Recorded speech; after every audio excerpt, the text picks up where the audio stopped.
You know, there aren't too many federal seats in rural Australia held by Labor, even less held continuously by the party for 110 years. But that's the case for the seat of Hunter in the heart of coal mining country in New South Wales. But get this, the same seat has been held by the one family, the Fitzgibbon family, for almost 38 of those years. That's got to be some kind of record. Joel Fitzgibbon knows the secret to that longevity too, a healthy mining industry and no shortage of jobs. All of a sudden, though, he's having to fight within his own party to maintain the status quo. Joel Fitzgibbon, welcome to the virtual couch. Great to be with you, Chris. Now, you were making a lot of noise recently, not just getting stuck into Scott Morrison over his energy plans in the last few days, but also getting stuck into your own party. You think that they're being somehow hijacked, the party, by the inner city elites, and they haven't worked out who they're representing. These are the criticisms you have dished up lately. Are you copping a bit of blowback on that? The point I've been making, Chris, is that the Labor Party effectively now has two political support bases. There is that traditional base, typically and historically blue collar, the base on which the Labor Party was actually formed. And then, of course, there's this more recently arrived, although not all that recent, progressive base, which can be typically found, but not exclusively in the capital cities. You'll also find it, well, you can find it anywhere, but you'll find it typically in some of the tree change areas and sea changes along our beautiful coast. So this is a difficult balance. And the point I've been making is that to win an election, we have to continue to do our best to represent the ideals and aspirations of both blue-collar, working-class people, but not just blue-collar. Of course, we've increasingly been dominated by the retail and services sector, and there are a lot of moderate to low-paid people in those sectors who will continue to need our support. And also, of course, appeal to those people who have significant aspirations for a cleaner economy and have a deep interest in issues around climate change. I'm really supportive about what you've been saying about climate change. Yes, let's reduce emissions and do our bit within, the world environment, the world community. But at the same time, we can't lose sight of the fact that right now, coal is our primary source of baseload power. That is indisputable at the moment, right? Well, fossil fuels are still responsible for 90% of Australia's energy and around 70% of our electricity generation. So you can't make a transition to a clean economy in a hurry when you are so dominated still by fossil fuels. Now, that's not a reason not to do it, but it is a reason to do so in a timely way and cautiously, however, very deliberately. And we have a lot of coal-fired generators in this country responsible for more than 60% of the generation. Many of them are growing quite old now. The Delta station electorate is a prime example. It's now 50 years of age and will close in a couple of years' time. We've already lost some generators in Victoria and elsewhere, of course. So what we need to do is make sure that we have an orderly transition and ensure that as the coal-fired capacity exits the market, we not only grow renewables, but to allow us to grow renewables, we need to get more firming power in the system, that's synchronous power, to keep the grid stable. And the best way and quickest way to do that is to get more gas-fired generation into the system. And of course, in addition to that, more pumped hydro and more battery storage. And that's what I've been arguing for. We are making the transition to renewables bigger and quicker than just about any country in the world. But if we want to get more renewables into the system, we'll need more synchronous power, and gas operations are the best and quickest way to get us there. But one of the reasons why you've been noisy is because there have been too many in your party calling for an instant transfer straight into renewables. Let's support this. Let's set up batteries. Let's move quickly. Let's forget about supporting coal-fired power. Let's shut them down. That kind of rhetoric is just not practical, is it, Joel? No, it's not. And these people fall into two categories, those who know better and those who should know better. It's just a matter of physics that you cannot jump to 100% renewables in a decade, 2 or even 3 decades. That transition will be a very slow one. And in the meantime, we'll need coal-fired generators and we'll need gas-fired generators. Now, in New South Wales, for example, about 90% of the coal-fired fleet is 30 years old or older. And obviously the transition there will be quicker. But the youngest Queensland coal-fired generator was only commissioned in 2007. And there are some other stations up there which are pretty young relative to New South Wales. So coal will be in the system for a long time, and that's a good thing because we couldn't possibly replace the synchronous power coming out of coal generators even in a decade with other dispatchable power and renewables. So we've got to use common sense here and rely on the facts. Now, I hear Mike Cannon-Brookes, who's obviously a smart guy and a nice guy, talking a lot about the Australian Energy Market Operators Integrated System Plan, but they like to cherry pick these reports and read out to you the bits that they like. But the ISP, the very report Mike likes to quote, tells us that we need to get between 6 and 19 gigawatts of storage or firming power into the system by 2040 if we want it to remain stable. I want to talk about the comments you made about 2 weeks ago, which generated a lot of pushback, especially from within your own party, talking about the possibility of the Labor Party splitting into two separate parties between 20 and 30 years' time. First of all, do you still stand by that, or do you think that this draft ALP climate policy might prevent it? And Chris, I didn't say it would split or I'd like it to split. Just the opposite. I said that if we don't get better at reconciling those two political bases we represent, then we risk a split. So I was urging the party to be more serious about getting the right balance in our policy development so that we can continue to satisfy those living in a city, Melbourne or Sydney. So is this secret draft policy, Joel, the answer to that? Have you seen it? Have you had a copy sent to you?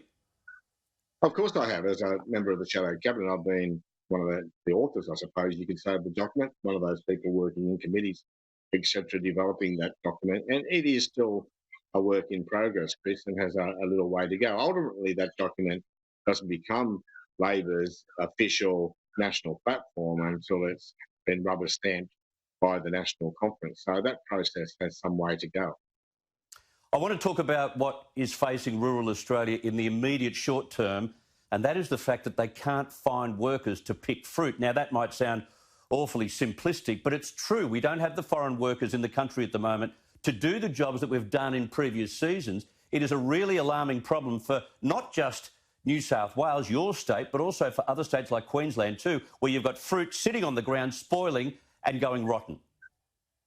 The first point to be made, Chris, is that mainly in part due to a lack of any government guidance, we've allowed our agriculture sector to develop into an architecture which is so dependent on foreign labour. It relies on up to 50,000 foreign workers each year. Now, have a think about that. We have limited soil resources in Australia. We have limited water resources. We are the driest inhabited continent in the world. We've always had limited capital resources. That's why we've always relied on so much foreign investment. And of course, we've got limited human resources.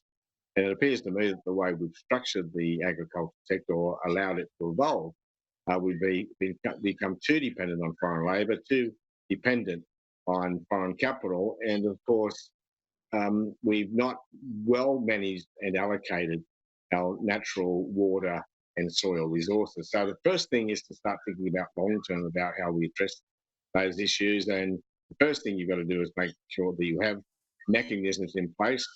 This is in part what the Murray-Darling Basin Plan is all about, to ensure that the resources go to the places where they attract the highest value. And you need to provide the guidance necessary to get our producers and growers thinking more about value rather than volume.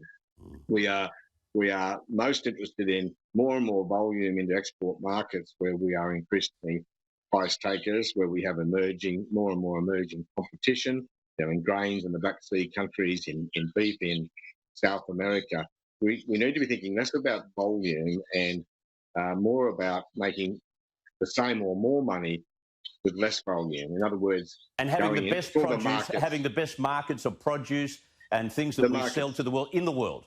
yeah, the markets where we attract the highest value, Right. the market segments where you get the highest value for your product. And that can be something as simple as the guy in Tasmania packaging his cherries differently. Yeah. So they're more like the gifts Chinese people give now as chocolates, for example, chocolates, cherries, and you can put a big premium on that. You can do it by claiming to be, and we do this already, of course, organic or carbon neutral. That works. It can be something very sophisticated, like the work of Roger Dawkins producing a Wagyu beef, which is heavily marbled, but in which the marbling, the fat is relatively good for you. And you can imagine middle-class Chinese might be prepared to pay a phenomenal amount of money for a good fatty steak, which is actually, might be an exaggeration, but it's actually good for you. Now, I want to talk about the Fitzgibbon family. I find it extraordinary that between you and your father, Eric, you've held the seat for 38 years almost. That's amazing. I think your wife is also on the council. Like, are you trying to take over middle of New South Wales or something? It's a great record. It's a wonderful legacy. Yeah, Diane's on the council. That's something that came a bit late in life and as a bit of a surprise, unplanned. But there's pretty hefty competition here in the Hunter region. We have a history of family connections, and we can never beat Bert and Rolly James, who between them, I think, held the seat of Hunter for 52 years. I think 32 in the case of Rolly and 20 in the case of Bert. Wow. But we've had the Neelys and the Booths and the James. The list is a very long one. But just like farmers, farming kids follow their farming father. It's not unusual for politicians to follow in the footsteps of their mother or their father. And of course, I think the Anthonys, Larry Anthony, Doug Anthony, Yes. I think they are 3 generations In Richmond, on the New South Wales North Coast. Can I ask you this? What was the sliding doors moment for you, Joel? Because you were an automotive electrician and ran small business. And then what was the sliding doors moment that said, I've got to go into politics and follow Dad? Not as you'd expected. I mean, obviously, growing up, I was more politically aware than the average kid. Politics was also always a topic of conversation in my household. But when I was in my late teens and 20s, I was only ambitious to do a few things: do a trade, go into business, and play football, rugby league at the highest levels. I got some of them done. I haven't seen you in a green and gold jersey, no. No, I didn't quite make it. I played first grade for the Cessnock Goannas, Chris. So don't undervalue that. Legends. Well, in fact, my father, me, and my son all played first grade rugby league for the Cessnock Goannas, as did my brother. So there's a fine family tradition there as well. But it wasn't until around the 1984 election, which is when my father, after I think 18 years in local government, and I had 8 years in local government as well. I made the transition to the federal parliament. I got heavily involved in that campaign, and then someone within the party approached me about running for the local council, and I'd always had a deep interest in my local community and its future, and I agreed to do that. And the more I got involved, the more interested and energetic and enthusiastic I became, and the rest is history. But I didn't, I wasn't one of those guys who decided to join Young Labor at 15 and spent all my late teens and early 20s aspiring to be a politician. My interest came relatively late. But you can always tell, as an outsider, you can always tell politicians that have had a real life experience prior to getting into politics, and I think you're one of them. One last thing before we just take a break here. At the beginning of the program, we played a little bit of you jousting with Barnaby Joyce, jousting with Michael McCormack. Who do you hate the most, Michael McCormack or Barnaby Joyce? I love them both, Chris. Look, I'm a person who always looks for the best in people. If you wrong me, you'll probably know it. My response will be a fairly robust one. But look, I think that, well, first of all, all human beings who cohabit Parliament House should do their best to get on with one another. And I look to get on with everyone that doesn't wrong me. And I think there's something to be said about a higher level of bipartisanship in the parliament. I'm not saying it hasn't always been combative. It always has, absolutely. And you'll find moments in the 30s and 40s and 50s, which might be the most combative moments in the history of the Federation. But I think on average, we're more combative than ever before. And I think that that's detrimental to our democracy. So I think we should spend more time working together, talking with one another. And, that new Parliament House, it's not new now, it was opened in 1988, but in the old Parliament House, people were boxed in almost in one room. There was a non-members bar where politicians used to cohabit, sometimes for the right and sometimes for the wrong reasons.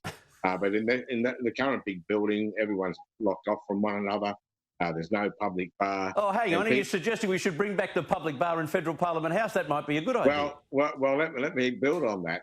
Very embarrassingly for the Fitzgibbon family, my father was on the House committee that made the reluctant and final decision and the regrettable decision to close down the bar because it was losing too much money. So it would be a great thing if Joel Fitzgibbon led the charge to reopen the bar. Let's start the campaign today.